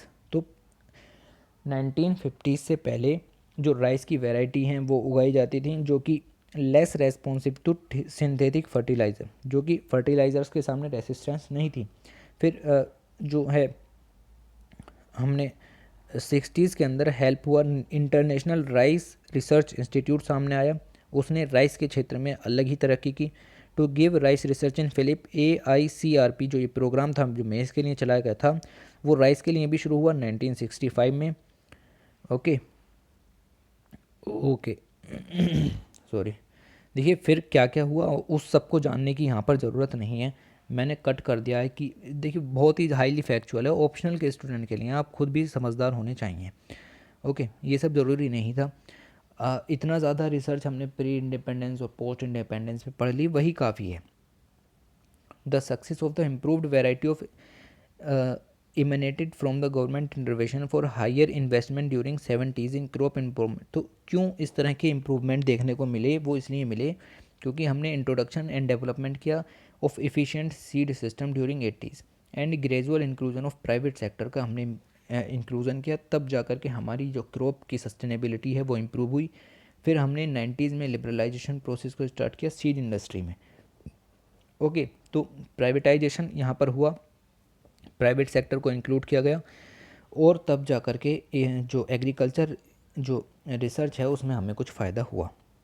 Okay ये देखिए however with the growing population, अब पॉपुलेशन बढ़ रही है तो multiple cropping become an older on the day, consequently the man and machine activities increase leading to the soil and water issue. तो अब मैंने बताया जैसा कि पॉपुलेशन बढ़ रही है तो मैन एंड मशीन की कैपेबिलिटी बढ़ेगी, नेचुरल रिसोर्स पर बर्डन बढ़ेगा, सॉइल एंड हेल्थ के इश्यूज सामने आए, 83% क्रॉप्ड एरिया वाज अनइरिगेटेड, ठीक है। The huge land mass was rain dependent, monsoon आपकी पता है कि मानसून कंट्री है, इतना ज़्यादा एरिया अनइरिगेटेड है। Top most priority development irrigation project, तो उसके बाद इरिगेशन प्रोजेक्ट ही हमारी सबसे जो है प्रायोरिटी एक सेक्टर बन गया। हमने 5 ईयर जो प्रोग्राम चलाए पॉवर्टी हटाओ और गरीबी हटाओ वाले, वो सब इसी का ही हिस्सा थे, ठीक है। फिर AICRP on dry land agriculture हमने स्टार्ट किया, जैसे मेस पर स्टार्ट किया था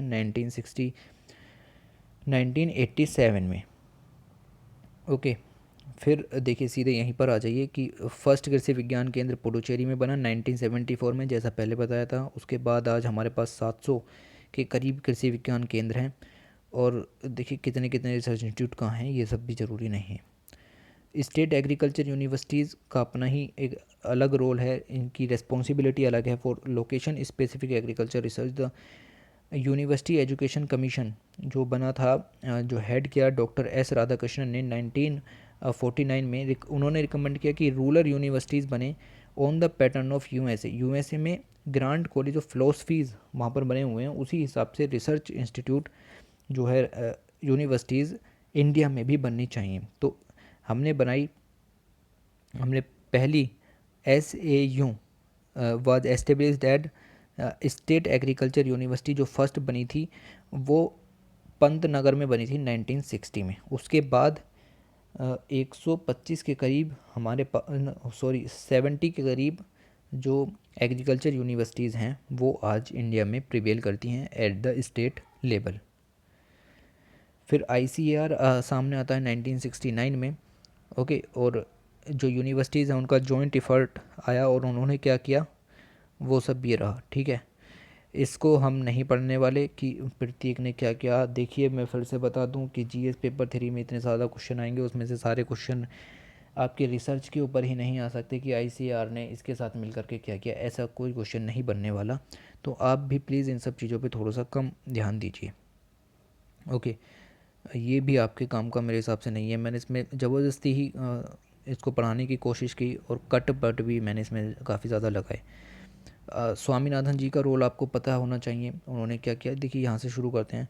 bye the time the country was reading itself to reap the benefit of technology advantage due to the research output in agriculture and allied activities, the population, देखिए जब हम advance हुए economy में और technology में agriculture की, तो हमारी पॉपुलेशन 1.5 गुना से बढ़ गई और सिचुएशन फिर से वैसी की वैसी ही हो गई। The most satisfying achievement on agriculture research front was that the growth in wheat in terms of per capita ability grown in population, तो व्हीट ग्रोथ जो है वो बढ़ रही है लगातार। 1951 से 1971 जो पीरियड था उसके ड्यूरिंग जो ग्रोथ थी वो आउटपेस थी, मतलब काफ़ी ज़्यादा ग्रोथ हमें वहाँ देखना। अभी नीचे जो ग्राफ दिया हुआ है उसको हम यहाँ पर देखेंगे। Post green revolution, white revolution start हुआ और मिल्क प्रोडक्शन पर हमने फोकस किया, ठीक है। मिल्क प्रोडक्शन के साथ साथ हमने पोल्ट्री और फिशरीज़ पर भी साथ में फोकस किया, फीड एंड न्यूट्रिशन पर, डिजीज़ मैनेजमेंट पर फोकस किया, फिर मिल्क एंड मिल्क प्रोडक्ट्स पर फोकस किया गया और it due to the improved breed, देखिए पशुओं से ही हमें दूध मिलता है और उनकी ब्रीड्स को इम्प्रूव किया गया। क्वालिटी प्रोडक्ट यहाँ पर बनाए गए। Milch animals feeding of milch animals, poultry and fisheries पर काफ़ी ज़्यादा ध्यान दिया गया। जो बीमारियाँ होती हैं फूट एंड माउथ डिजीज़ है जैसे, उन सबको हमें 2030 तक ख़त्म करना है। कॉन्टेजियस बोवाइन डिजीज़ हैं, निमोनिया है, उन सब चीज़ों को जो दुधारू जो जानवर होते हैं वहाँ से उनसे ख़त्म करना। देखिए व्हीट का प्रोडक्शन 1951 से 71 तक 2.19% था। फिर 1991 तक जो ग्रोथ था वो व्हीट का हम यहाँ पर डिस्कस कर रहे हैं। देखिए व्हीट का हम सिर्फ डिस्कस करेंगे, 2.29 था। फिर ये सबसे ज़्यादा हुआ यहाँ पर क्योंकि लिबरलाइजेशन की प्रोसेस और प्राइवेटाइजेशन की प्रोसेस यहाँ हुई, तो एग्रीकल्चर सेक्टर में प्राइवेट इन्वेस्टमेंट बढ़ा, उसी के बेस पर हम यहाँ पर कह रहे हैं कि आज भी इसकी ज़रूरत है। फिर 2011 से 2019 तक सिचुएशन अभी वर्ष चल रही है क्योंकि 20-20 साल का डाटा है, तो देखते हैं अगले 10 साल में क्या होता है और हो सकता है कि ये डाटा इस तरह का कुछ दिखाई दे, ओके। देखिए ये आपके काम का नहीं है। मैं फिर से बता दूं ऑप्शनल के स्टूडेंट क्या पढ़ेंगे अगर आप ही सब पढ़ के डाल देंगे तो, ठीक है।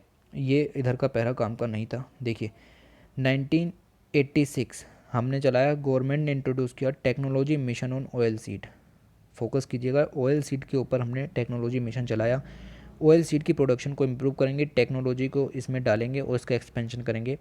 फिर हमने इसमें पल्सेस को इंक्लूड कर दिया। हमने प्रोग्राम का नाम कर दिया technology mission on oil seed and pulses. Pulses को इंक्लूड किया तो इसका नाम हो गया TMOP। ठीक है, ऑयल सीड एंड पल्सेस, गौर फरमाए ज़रा। और ओके, तो TMOP हमने ये लॉन्च किया। उसके बाद एरिया एक्सपेंशन किया गया पल्सेस का प्लस ऑयल सीड्स का। High quality high yield variety seeds use किए गए और इनपुट बहुत ही अच्छे इनपुट जो है मैनेज किए गए, आउटपुट बहुत अच्छा मिला। तो द प्रोडक्शन डबल हो गया 10 साल के अंदर अंदर। तो TMO जो 1986 का प्रोग्राम था वो बहुत ही अच्छा रहा और उसने जो रिज़ल्ट दिए वो वाकई जो चौंकाने वाले रिज़ल्ट यहाँ पर लिखा हुआ है इन्होंने कि जो TMO के रिज़ल्ट थे 1986 में लॉन्च किया था, 1996 तक रिज़ल्ट बहुत ही अच्छे थे और रिसर्च का इसमें काफ़ी ज़्यादा फ़ायदा हुआ। तो अगर ये रिज़ल्ट अच्छे थे तो इसी की लाइन पर ही कुछ प्रोग्राम यूज़ कीजिए और सेम जैसे यहाँ पर किया था उसी तरीके से करना चाहिए। अभी ग्राफ नहीं पढ़ने हैं आपको, ठीक है, सीधे यहीं पर आते हैं। तो कंट्री की पॉपुलेशन बढ़ने की उम्मीद है 1.5 बिलियन तक पहुंच जाएगी कंट्री की पॉपुलेशन 2030-31 तक, यहाँ पर ये बात लिखी हुई है।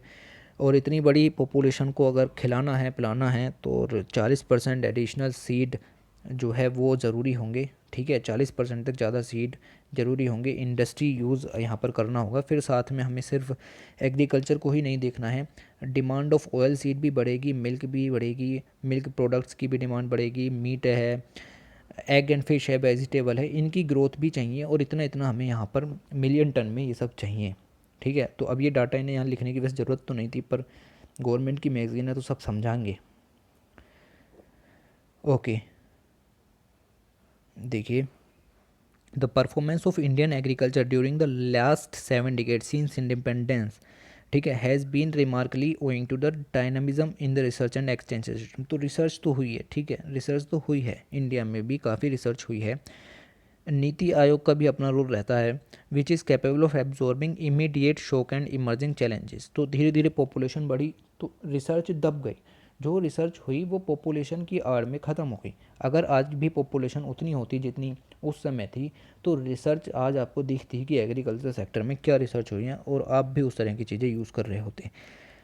तो there is a necessity to invest in research and spending की बात हमने पिछले ही आर्टिकल में बहुत ही थोरली की थी कि कितना यूज़ करते हैं और कितना नहीं करना चाहिए। ठीक है, तो इन्वेस्टमेंट की ज़रूरत है, प्राइवेट सेक्टर को इंक्लूड करना है, ह्यूमन रिसोर्स डेवलपमेंट प्रोजेक्ट चलाने हैं, अगर सस्टेनेबल एग्रीकल्चर चाहिए तो रूरल वर्कर्स को इसमें इम्प्रूव करना है। देखिए मनरेगा की यहाँ पर कोई बात नहीं है क्योंकि वो रिसर्च सेक्टर से अलग की चीज़ है। ओके, तो ये आर्टिकल आपका यहाँ पर ख़त्म होता है। अब हम बात करते हैं नेक्स्ट आर्टिकल की और इस आर्टिकल में सस्टेनेबल एग्रीकल्चर के ऊपर फोकस किया गया। देखिए सस्टेनेबल एग्रीकल्चर का मतलब समझिए, आने वाली पीढ़ी के लिए सामान छोड़ना है, सारा सामान खुद ही यूज़ नहीं कर लेना है। आपने वाटर यूज़ कर करके ग्राउंड वाटर सुखा दिए तो आने वाली पीढ़ी किस चीज़ को यूज़ करेगी, वाटर कहाँ से लाएगी। तो सस्टेनेबल एग्रीकल्चर उसे ही कहते हैं भाई, चीज़ों को हिसाब से यूज़ करो ताकि आने वाली पॉपुलेशन भी उसको यूज़ कर पाए, ये होता है सस्टेनेबल एग्रीकल्चर। तो आइए देखते हैं इसमें क्या क्या लिखा हुआ है। India has made remarkable progress in agriculture. देखो जी, हर चीज़ में इंट्रोडक्शन सेम ही है कि हमने एग्रीकल्चर में बहुत, मैन्युफैक्चरिंग का आर्टिकल होता है हमने मैन्युफैक्चरिंग बहुत अच्छी प्रोग्रेस की है, सर्विस सेक्टर का आर्टिकल होता है हमने सर्विस सेक्टर में बहुत अच्छी प्रोग्रेस की है, क्रॉप साइंस बहुत अच्छी हो गई है, वर्ल्ड के largest producer food grain species spices milk ETC सब हमारे पास बहुत अच्छे अच्छे हैं। Third, advance estimate of production of food grain oil seed and other commercial growth जो मिनिस्टर ऑफ एग्रीकल्चर ने रिलीज़ की 2019-20 में। The country has produced record 295 million ton of food grain. देखिए ये डाटा इंपॉर्टेंट है 295 वाला, क्योंकि ये टोटल फूड ग्रेन की बात हो रही है, हम पर्टिकुलर किसी एक फसल की बात नहीं कर रहे हैं। तो रिकॉर्ड 295, आप इसको 300 लेकर के चलिए, 300 मिलियन टन की फूड ग्रेन हमने यहाँ पर जो है प्रोड्यूस की है 2019-20 में और ये रिकॉर्ड है। ठीक है, अब ये जो डाटा पर्टिकुलर शुगर केन का और ऑयल सीड का, इसको पढ़ने की ज़रूरत नहीं है। Okay, the agriculture and rural sector ने बहुत ही कंट्रीब्यूट किया है, आपको पता होना चाहिए, एम्प्लॉयमेंट जनरेशन में, इनकम में, वेल्थ में, सब चीज़ें बढ़ी हैं एग्रीकल्चर और रूरल सेक्टर की वजह से। तो and climate smart agriculture practices, देखिए क्लाइमेट स्मार्ट एग्रीकल्चर प्रैक्टिसेस वही होती हैं जैसे आपकी होती है कंजर्वेशन एग्रीकल्चर, जिसमें आप जीरो टिलेज पर फोकस करते हैं। फिर आपकी आती है प्रिसाइज एग्रीकल्चर, जिसमें आप मोबाइल, लैपटॉप और इन सब चीज़ों का यूज़ करके कि कितना पानी देना है, मौसम कैसा है, ठीक है। क्लाइमेट रेजिस्टेंस वैरायटी, कि ड्रॉट आ जाए या बारिश आ जाए, बाढ़ आ जाए, फसल खड़ी रहनी चाहिए। Technologies through enhanced research and development intervention. In the backdrop this article reviews the trend of research and development. तो इस आर्टिकल में रिसर्च एंड डेवलपमेंट पॉलिसीज़ के बारे में बताया गया। सीधे आर्टिकल पे आओ यार, बहुत देर हो गई। रिसर्च, ठीक है, research and development policies. Agriculture Indian agriculture research and development policies has largely relied on public funding, और फंडिंग हमारे पास है नहीं। रिसर्च हैज़ लार्जली, तो रिसर्च एंड डेवलपमेंट तो आपको पता होना चाहिए कि फंडिंग मिलेगी तो ही काम होगा। मुझे तो उस आर्टिकल के ऊपर आ रही है जो अभी द हिंदू में आया था कि 5 जो ICAR हैं, रिसर्च इंस्टीट्यूट हैं, उन्हें 5 साल से कोई फंडिंग नहीं मिली, और इसमें तो ऐसे दिखाया गया है कि सारी फंडिंग इन्होंने ही दे दी जैसे, ठीक है। तो वो आर्टिकल फिर क्यों आया अगर इतनी ही अच्छी चीज़ें यहाँ पर हो रही हैं तो। पर ठीक है, आपको बार बार नहीं सोचना है कि क्या गलत सलत लिखा हुआ है, ठीक है, सब सही लिखा हुआ है, आप ऐसा कुछ मत सोचिए। देखिए मेजर फोकस सेल्फ सफिशिएंसी की तरफ रहेगा इन फूड ग्रेन, ठीक है। फूड ग्रेन में सेल्फ सफिशिएंसी चाहिए, बाहर से कुछ इंपोर्ट नहीं करना है, और ज़ीरो इंपोर्ट जो है वो रखना है। Production right from the third 5 year plan से ही हमने ये डिसीजंस बनाने शुरू कर दिए थे। 1961 से 1966 तक चला था। By enabling the emergence of improved research and development atmosphere. उसी के बाद हमने 1969 में Indian council of agriculture research जो है एस्टेब्लिश की थी, ठीक है। और हमें करना क्या है, सेल्फ सफिशिएंसी लानी है in order to improve self sufficiency to envisage enhanced yielding, okay, the in order to ensure adequate growth in of research and innovation in field of agriculture, state governments ने, देखिए ये सब पहले ही बता दिया गया है कि हमारे पास 70 स्टेट एग्रीकल्चर यूनिवर्सिटीज़ हैं। ड्यूरिंग 1960 से 70s के बीच में एक बहुत अच्छा इन्होंने पुश दिया रिसर्च एंड डेवलपमेंट में। फिर मैनेजमेंट इन रिसर्च इनोवेशंस हुई, इम्प्रूवमेंट हुआ in efficiency and efficacy of research through the domestic and international support. NABARD के थ्रू इंटरनेशनल सपोर्ट हमने यहाँ पर लिया। इंडियन रिसर्च एंड डेवलपमेंट जो सिस्टम है, रैपिड ग्रोथ हुई 1980 में। टैक्स एग्जेप्शंस दिए गए रिसर्च एंड डेवलपमेंट एक्सपेंडिचर के लिए। मीन्स अगर कोई प्राइवेट सेक्टर की कंपनी है और वो रिसर्च एंड डेवलपमेंट करना चाहती हैं या वेंचर कैपिटल फंड के थ्रू इन्वेस्टमेंट करना चाहती हैं, तो उन्हें इनकम टैक्स में रिबेट दिए गई कि आपको उस पर कोई GST, उस समय तो नहीं था जैसे कि आज भी GST नहीं लिया जाएगा, या फिर आपको टैक्स में छूट दी जाएंगी। आप समझिए चीज़ों को। फॉर डोमेस्टिक रिसर्च है अट्रैक्ट प्राइवेट पार्टिसिपेशन, तो ये प्राइवेट पार्टिसिपेशन को अट्रैक्ट करने का तरीका है। Now more than 50% of agri inputs are सब, तो इसी के चलते 50% से ज़्यादा एग्रीकल्चर इनपुट अब प्राइवेट सेक्टर प्रोवाइड कराते हैं हमें, ठीक है। जैसे पेस्टिसाइड हैं, मशीनरीज़ हैं, हाइब्रिड सीड हैं जो कनाडा या मैक्सिको से आते हैं, बायोटेक्नोलॉजी, फर्टिलाइज़र्स हैं, अब वो सब चीज़ें प्राइवेट सेक्टर ही हमें प्रोवाइड करा रहे हैं। Research and development policies shifted to has witnessed enhance public private partnership, तो PPP मॉडल के थ्रू एग्रीकल्चर रिसर्च पर डेवलपमेंट होगा और इन सब चीज़ों पर फोकस किया जाएगा। Sustainable agriculture processes, research and development in sustainable agriculture. देखिए सस्टेनेबल एग्रीकल्चर का मतलब जैसा कि मैंने आपको बताया कि आगे आने वाली पीढ़ी के लिए भी सामानों को छोड़ना है। Not only ensure environmental benefits, तो इसको इससे देखो एनवायरमेंट बेनिफिट तो होगा ही। देखिए आप ग्राउंड वाटर ज़्यादा यूज़ नहीं करेंगे तो ग्राउंड वाटर बचेगा ना, तो एनवायरमेंट को तो बेनिफिट होगा। अब आप एग्रीकल्चर बढ़ाने के लिए स्लैश एंड बर्न एग्रीकल्चर कर रहे हैं तो वो सस्टेनेबल नहीं है ना, क्योंकि आप एक ज़मीन को बेकार कर दे रहे हैं। तो एनवायरमेंटल बेनिफिट तो होगा, साथ में इकोनॉमिक बेनिफिट भी होगा, सोशल बेनिफिट भी होगा।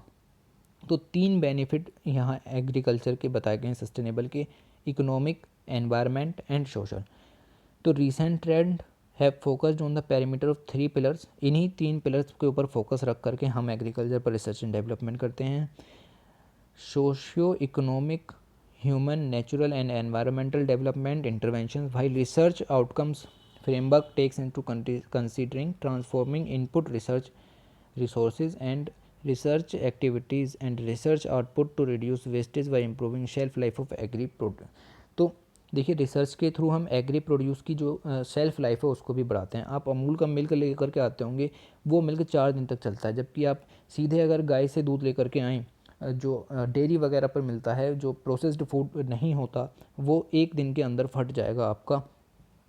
तो और ये जो अमूल का मिल्क जो प्रोसेस फूड आता है तो ये सेल्फ लाइफ हम इसकी बढ़ा देते हैं। उससे क्या होती है, वेस्टेज ख़त्म होती है चीज़ों की। अब इस दूध को आप फेंकेंगे 1 दिन में, इसको फेंकेंगे 4 दिन में, पर 4 दिन में हो सकता है ख़त्म भी हो जाए। The R&D research and development aspect not only provide research outputs. तो सिर्फ रिसर्च आउटपुट्स ही नहीं मिलते, रिसर्च एंड डेवलपमेंट से सस्टेनेबल प्रैक्टिसेस भी मिलती हैं और सपोर्ट होता है in making quality physical development human and environmental resource available in farming community. तो एक वेल डेवलप्ड कम्युनिटी फार्मिंग के क्षेत्र में जो है वो डेवलप होती है। अब ये चार्ट यहाँ पर कुछ क्लियर था नहीं। देखिए डेवलपमेंट होगा सस्टेनेबल एग्रीकल्चर से। सस्टेनेबल एग्रीकल्चर के 3 pillar, economic, social and environment. इसके अंदर देखिए इकोनॉमिक में हाई यील्ड वैरायटी यूज़ करेंगे तो जो इनकम जनरेट होगी वो ज़्यादा होगी, प्रोडक्टिविटी अच्छी होगी, इनकम जनरेशन ज़्यादा होगी, फिर जीडीपी भी अच्छी होगी, कॉस्ट रिड्यूस होगी। ठीक है, मुझे लगता है आपको चमक भी नहीं रहा होगा इसमें, पर जैसा भी है ठीक है, मैं बोल रहा हूँ थोड़ा थोड़ा सा। सोशल में देखिए कोलैबोरेशन बढ़ेगा, लोकल जो बॉडीज़ हैं उनके बीच में कोऑपरेशन बढ़ेगा, फिर प्राइस पार्टिसिपेशन होगा, एनर्जी जो है उसकी सेविंग होगी, ट्रांसपेरेंसी आएगी, यूथ का डेवलपमेंट होगा। देखिए यहाँ पर food security, food quality improve होगी एनवायरनमेंट में। ठीक है, और एनर्जी भी सेविंग एनवायरनमेंट में आ जाती है। सॉरी, ग्रीन हाउस गैस का एमिशन यहाँ पर कम होगा। ठीक है, तो एनवायरनमेंट है, ग्रीन हाउस गैस का एमिशन हमें कम भी करना है। अब ये आपके लिए ज़रूरी नहीं था, मैंने पहले ही कट कर दिया। ठीक है, अब एग्रीकल्चर इनपुट्स के ऊपर बात करते हैं। देखिए बहुत ही इंपॉर्टेंट है, आप चाहे मेंस में जाएं या ऑप्शन के हों, ये चीज़ आपको पढ़नी है। The transition of the country from the stage. तो हमने बहुत एग्रीकल्चर इनपुट्स के ऊपर थोड़ा सा जो है फोकस करते हैं। देखिए सीड के ऊपर बात करते हैं। ओके, अब ये सब नहीं देखेंगे कि कॉटन का क्या है और ये सब क्या है सीड एक्ट, पर फिर भी जो मोटा मोटा है उसको देखेंगे। Production in breeder foundation of certified seed result in the. तो Indian council of agriculture research ने ड्रॉट रेसिस्टेंट सीड बनाए हैं। ठीक है, ऐसा नहीं है कि सूखा आ गया तो सीड पनपेगा ही नहीं, सीड का कुछ होगा ही नहीं, नहीं। ड्रॉट रेसिस्टेंट उसी को कहते हैं जो सूखे के दौरान भी फसल बना देगा। हाइब्रिड सीड्स यूज़ करेंगे। हाइब्रिड सीड का पेनिट्रेशन देखा गया है कि कॉटन 90% तक अच्छी यील्ड प्राइस जो मिलती है, कौन से 60% तक मिलती है। फिर हमने सीड एक्ट 1966 भी हमारे पास, सीड कंट्रोल ऑर्डर है, सीड रूल्स हैं, नेशनल सीड पॉलिसी 2002 हमने लॉन्च की हुई है सीड इंडस्ट्री को अच्छा करने के लिए। जेनेटिक मैनिपुलेशन जो जेनेटिकली मॉडिफाइड क्रॉप्स के लिए सीड को इम्प्रूव करेंगे, जैसे जीएम कॉटन या जीएम ब्रिंजल अभी यूज़ किए जा रहे हैं। फिर फर्टिलाइज़र को देखिए न्यूट्रिशन बेस्ड सब्सिडी स्कीम 2010 से हमने शुरू की कि हम फर्टिलाइज़र पर आपको छूट देंगे भारी मात्रा में। 100 रुपये का अगर यूरिया का कट्टा आप बाज़ार से ख़रीदते हैं तो आइए 50 रुपये में हम देंगे, 50 रुपये आपके खाते में पहुंच जाएंगे। ठीक है, तो इस तरह की बहुत सारी स्कीम सब्सिडी। तो किसानों ने क्या सोचा, सस्ते में मिल रहा है, ज़्यादा यूज़ करेंगे ज़्यादा फसल होगी, तो वही हुआ। तो उसी से दिक्कत जब पैदा हुई कि बहुत ज़्यादा फर्टिलाइज़र यूज़ हो रहा है, तो इन्होंने जो यूरिया था उसमें नीम मिलाना शुरू किया। नीम कोटेड यूरिया यहाँ पर इसका नाम दिया गया। Have not only reduce the consumption of chemical fertiliser. अब इससे जो कॉस्ट थी वो और कम हो गई, improve the quality of soil, और सॉइल की जो क्वालिटी है वो भी काफ़ी ज़्यादा अच्छी हो गई। But became largely responsible for restricting diversion of urea. देखिए यूरिया फार्मर्स क्या करते थे, सस्ते में खरीद करके लाते थे और आगे जो इंडस्ट्रियल कंपनीज़ को थे उनको दे देते थे। अब उनको जो यूज़ करना है वो करें, लेकिन जो बीच में यूरिया का डाइवर्जन हो रहा था, फार्मर कम दाम पर सरकार से ख़रीदते थे, सब्सिडी के नाम पर आगे डाइवर्ट कर देते थे, वो चीज़ें ख़त्म हो गई क्योंकि अब उसमें नीम आने लगा। और नीम जो है यूरिया में जो है सिर्फ फसल के ही साथ काम में आ सकता है, आप इंडस्ट्रियल यूज़ में नहीं ले सकते, ना ही आप उसको उसके साथ एक्सट्रैक्ट कर सकते हैं कि आपने नीम अलग कर लिया। तो ज़्यादा से ज़्यादा फोकस दिया जा रहा है बायो फर्टिलाइज़र्स पर। ठीक है, जो गोबर खाद वगैरह है उस सब से अच्छा किया जाए। ऑर्गेनिक फार्मिंग, सिक्किम अपना एक पहला स्टेट है जो ऑर्गेनिक पूरा हो चुका है। फिर केमिकल फर्टिलाइज़र्स को कम करना है। Government has promoting integrated nutrient management and farmers are advised to use bio fertilizers. तो बात सारी वही है कि अच्छा यूज़ करो और यूरिया पर सब्सिडी बंद कीजिए, ठीक है।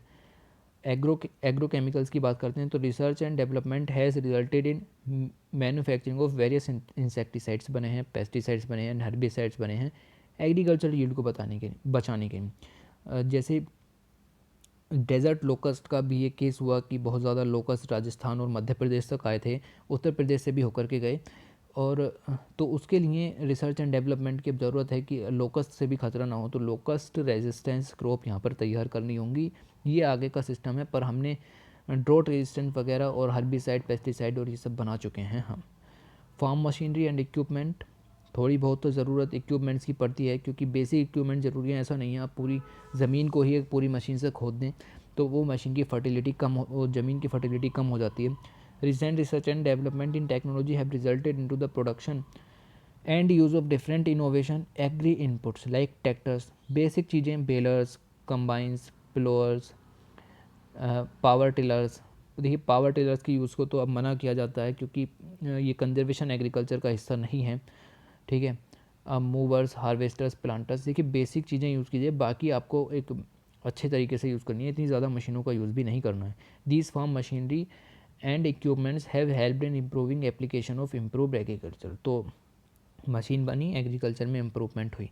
गवर्नमेंट ने उसके साथ 2 मोबाइल ऐप भी चलाए हैं कि CHC farm machinery and Krishi Kisan app, while the former aims to facilitating and maximising farm mechanisation through networking. तो ये मैकेनाइजेशन को बढ़ावा देने के लिए पहला ऐप, और दूसरा app Krishi Vigyan app with custom hiring centres in a short span of time and the latter emphasise inter area demonstrate of high yield variety. तो कृषि विकास ऐप जो दूसरा वाला था वो हाई यील्ड वैरायटी के लिए था, उसको अगर आपको चाहिए, सीड चाहिए, क्रॉप चाहिए, तो आप उसके थ्रू ले सकते हैं। जियो फेंसिंग और जियो टैगिंग भी आपकी क्रॉप्स की होगी, आपको जो है जो आप तार लगा देते हैं उसको लगाने की भी ज़रूरत नहीं है, इंटरनेट के थ्रू ही नज़र रखी जा सकती है। ओके, देखिए ये स्कीम्स यहाँ पर कुछ ज़्यादा ही इंपॉर्टेंट हैं, तो मैं ये चाहूँगा कि इसको आप सेल्फ स्टडी करें, क्योंकि स्कीम देखिए सेल्फ एक्सप्लेनेटरी हैं। राष्ट्रीय कृषि विकास योजना है, तो आउटपुट दिया है कि क्या हुआ और आउटकम क्या हुए और रेजोल्यूशन ऑफ कॉन्स्टेंट। देखिए आप इन चीज़ों को ना पढ़ के अपनी इकोनॉमी के लेक्चर्स जो आपने पढ़े हों कहीं पर भी, वहाँ जाइए और वहाँ पर जाकर के इन योजनाओं को पढ़िए, ना कि यहाँ पर परंपरागत कृषि विकास योजना। तो वहाँ जाइए अपने नोट्स में, वहाँ से जा कर के देखिए कि आखिर इसका लक्ष्य क्या था और कब शुरू हुई। किसान कृषि सिंचाई योजना को पढ़िए, national project on soil health and fertiliser को पढ़िए, नेशनल मिशन ऑन एग्रीकल्चर को पढ़िए। ये आप मेरे हिसाब से ना पढ़ें तो ज़्यादा अच्छा रहेगा, आप अपने नोट्स में जा कर के पढ़ें, रिवाइज इस तरीके से हो जाए। फिर इरिगेशन के लिए frequent dry spells, reduced availability ground water. मैंने बताया कि पंजाब पूरा सूखा हो चुका है, धरती उसकी ख़त्म हो चुकी है, वहाँ ग्राउंड वाटर बचा नहीं है, तो इरिगेशन सस्टेनेबल होना चाहिए, ठीक है। ड्रॉट लाइक सिचुएशन से आप किस तरीके से निपटेंगे, रेन वाटर मैनेजमेंट का सिस्टम यहाँ पर चलना चाहिए। ओके, स्मार्ट एग्रीकल्चर के अंदर भी हमने जैसे बताया इंटरनेट ऑफ थिंग्स यूज़ करेंगे, बिग डाटा एनालिटिक्स यूज़ करेंगे और आर्टिफिशियल इंटेलिजेंस का यूज़ किया जाएगा, प्रिसाइज एग्रीकल्चर का यूज़ किया जाएगा। प्रिसाइज एग्रीकल्चर में होता ये है कि आप लैपटॉप या मोबाइल या टैबलेट के थ्रू आप चेक करते हैं कि आज मौसम कैसा है और कितना पानी लगना चाहिए। आपको पता चला रात को बरसात होगी तो अब पानी देने की ज़रूरत नहीं है, तो ये सब आपको पता होना चाहिए।